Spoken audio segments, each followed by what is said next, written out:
Dear students, today we will discuss the MCQ questions of the chapter. Three questions.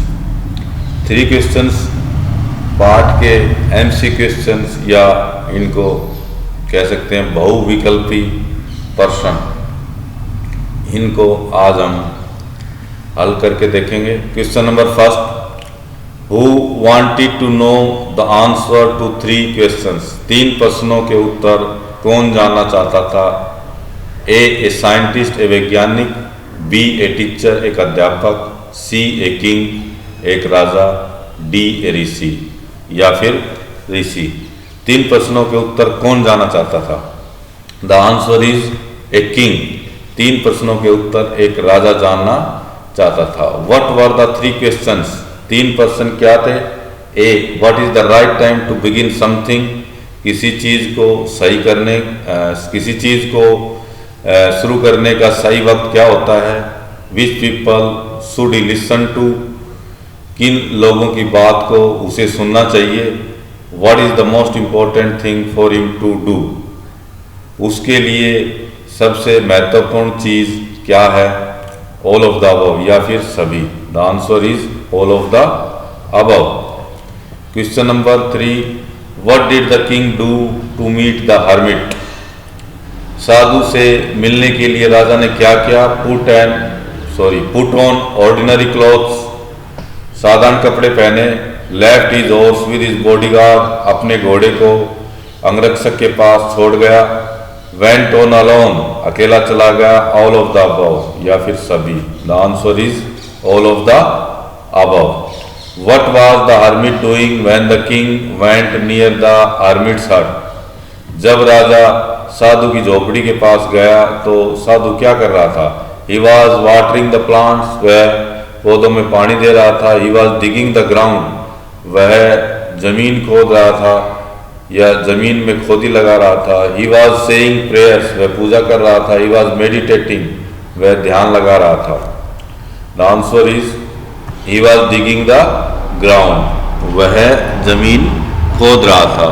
जब राजा साधु की झोपड़ी के पास गया तो साधु जमीन खोद रहा था। What did the king serve the wounded man? राजा ने घायल आदमी की क्या सेवा की? Washed and covered his wound with his handkerchief, अपने रुमाल से घाव को धोया और उसको ढक दिया। Redress the wound until the bleeding stop, जब तक कि खून का बहना रुक न गया तब तक वह उस घाव पर पट्टी कहता रहा।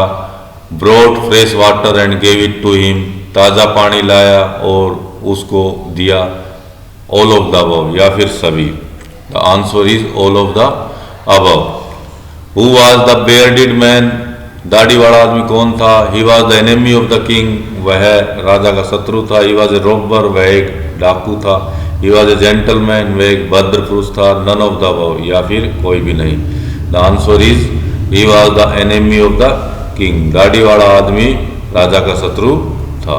Next, who wounded the bearded man? दाढ़ी वाले आदमी को किसने घायल किया? द किंग, राजा ने। द किंग्स बॉडीगार्ड, राजा के अंगरक्षक ने। एक रॉबर या फिर एक डाकू ने। नन ऑफ द अबव, किसी ने भी नहीं।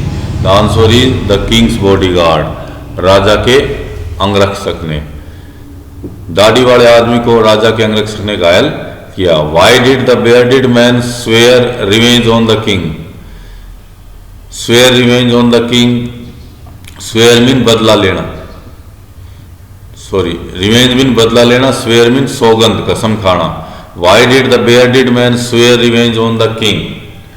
दाढ़ी वाले आदमी ने राजा से बदला लेने की कसम क्यों खाई?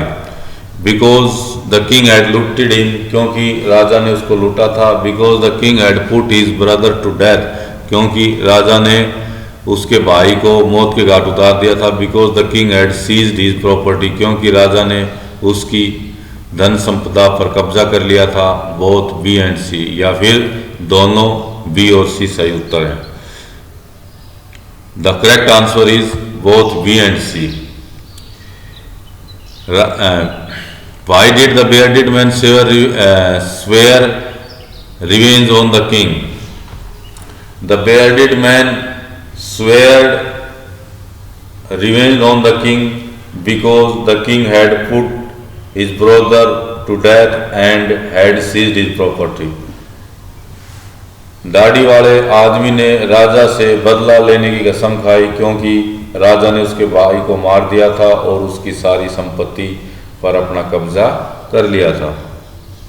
Question number 9, what was the most important time? सबसे महत्वपूर्ण समय कौन सा था? When the king was dressing the wounded man, जब राजा घायल आदमी को पट्टी कर रहा था। When he was digging the beds, जब वह क्यारियां खोद रहा था। When he was coming to the hermit's hut, जब वह साधु की झोपड़ी पर आ रहा था। When he was looking after the wounded man, जब वह घायल आदमी की देखभाल कर रहा था। The correct answer is when he was digging the beds, जब वह क्यारियां खोद रहा था तो वह समय सबसे महत्वपूर्ण था। Who is the most important person? सबसे महत्वपूर्ण आदमी कौन होता है? The person you met an hour ago, जिस आदमी से तुम 1 घंटा पहले मिले। The person you are with at a particular moment, जिस आदमी के पास तुम एक विशेष समय में होते हो। The person you are helping, जिस आदमी की तुम सहायता कर रहे होते हो। नन ऑफ द अबव, या कोई नहीं। The answer is the person you are with at a particular moment, जिस आदमी के समय तुम एक विशेष समय में होते हो, वह समय वो आदमी आपके लिए सबसे महत्वपूर्ण होता है। जिस समय आप किसी व्यक्ति के साथ होते हो, उस समय वह व्यक्ति आपके लिए सबसे महत्वपूर्ण होता है।